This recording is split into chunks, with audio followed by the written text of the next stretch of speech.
Mbote bandeko boza bien nga pe naza bien na yesusu liboso na bino ya tosolola lisusu mwa moke toujours mpona bana na biso.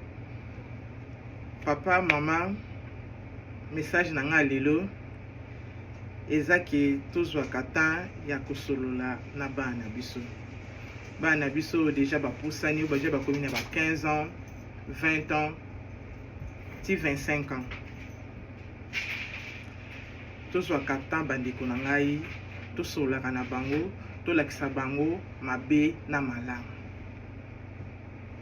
Nayebi ke biso na culture na biso ya babantu tozalaka na bamwa soni moko boye ya kosololaka makambo ya kati. Naloba makambo ya kati bozo comprendre. Bandeko nabetela bino nano mwa lisolo moko ya moke ta mosusu mpe lisolo yango mpe okozala mpe okutana nango. Baseri moko boye eza na video moko boye ebimaka bana moko mibale bazalaka ya na leki na France. Babandi ozala soki lokola papa na bango na mama na bango babimaki mosala bazotikala bakomi kokutana kwa.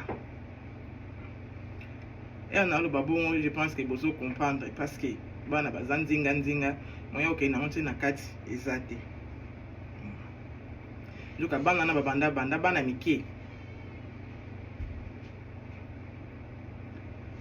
bandeko likambo wana video wana esalaka nga malili na nzoto moko namonaka yango nazala na mosala bandeko nakataka na mosala nazonga ndako na bandaki kolenga lokola likambo yango ekomeli nga moko na kati ya ndako ederangeaka nga makasi.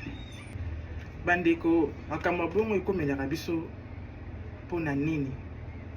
Parce que tozwaka temps ya kosolola na bana na biso te, tozwaka temps ya kolakisa bana na biso mabe na malamu te, toyokela yango soni. Okomona papa azoka soni mpo asolola na bana na ye, mama azoka pe soni mpona kosolola na bana na ye. Sikoyo bana bakoyeba mabe na malamu ndenge nini soki bino mibali bozoka soni mpona kosolola na bango. Bandeko na ngai yango wana lelo vraimen nayaki tosolola mwa moke bandeko boyokaka soni te, koyoka soni mpona kosolola na bana na yo te. Surtout bana deja bakomi omata bakomi deja na ba age ya puberté, banda kosolola na bango mama papa lakisa bango te. Mwana na ngai omoni eloko oboye soki osali yango eza mabe.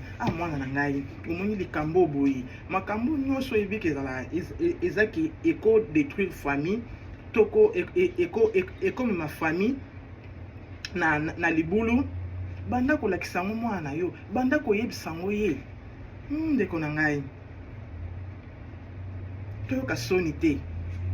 Mwana ya mobali akomi na 15 ans akomi na 14 ans aza na baleki ya mike na ndako, banda koyebisa mama omoni age okomi nango, attention na bandeko na kati ya ndako. Ndenge eza boye ekoma na age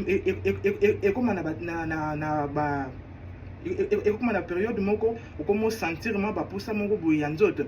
En tout cas sala attention na bandeko na yo soki osimbi soki osali eloko moko ya mabe. En tout cas okoma libote mobimba tokokufa.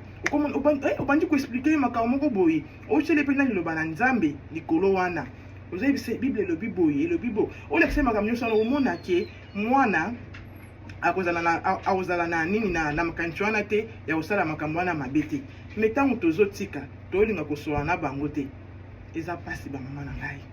Yango ndelo nayaki vraimen tosolola likambo oyo na bino. Nalingaki nasolola mwa moke na bapapa parce que deja ekomela nga mpe na papa na ngai nazoyebisa ye mpo asolola na bana ya mibali azoyoka soni. Papa na ngai nayebi ke yo mpe oyokaka mpe soni, me naye koyebisa yo ke botika soni, botika koyoka soni, bosololaka na bana na bino ya mibali, bolakisaka bango makambo ya malamu na ya mabe. Toyoka soni te parce que toyoki soni tokofinir lokola bano bazalaka na France oyo basalaka makambo wana oyo bino boyebi. Ekozala malamu te, libote ekozala détruit. yango wana mpo makambo wana ekomelaka biso te tomeka kosolola na bana na biso kotalisa bango nzela ya malamu mpe kotiaka na bible likolo ya makambo yango ntango ozoyebisa ye okomona ke bakozala bana moko malamu bakosala makambo wana te parce que baza bana d'après tout baza bana misusu bazokende kolena yango na libanda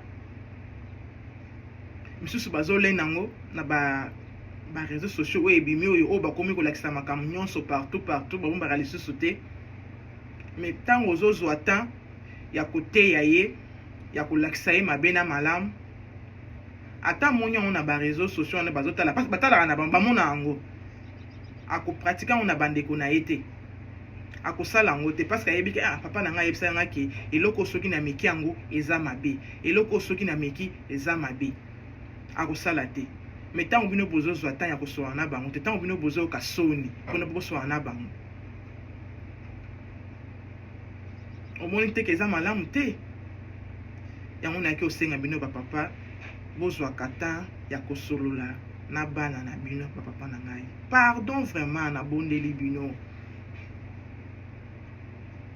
biso mpe bamama tozwa mpe temps ya kosola na bana na biso ya basi tala na kala ezalaki mpo mwana amona baperiode na ye ezalaki ba 15 ans 16 ans misiko ekoma bana 9 ans bana 9 ans 10 ans omona kabo ya moni na ye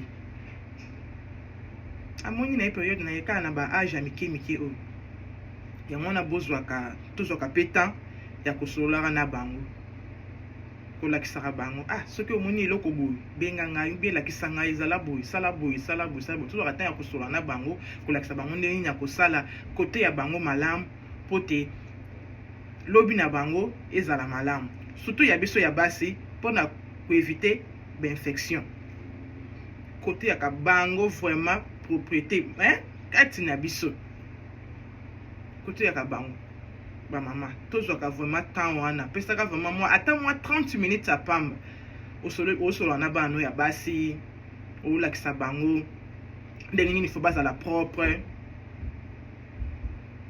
mama tozwaka temps wana ya bapapa mpe totika soni botika soni bozwaka mpe temps ya kosolola na bana na bino eza mpe bien makasi ezalaki mwa lisolo moko ya moke nayaki tosolola topartage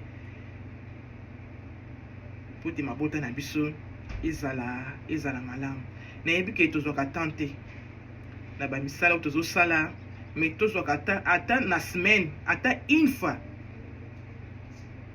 badimanche boza na ndako obengi bana na yo bandi osolola ezalaka mpe bien nzambe azala na bino ezalaki mwa mokolo nazalaki nango mpona kopartage na bino soki nzambe azongi lisusu te tokokutana na next time.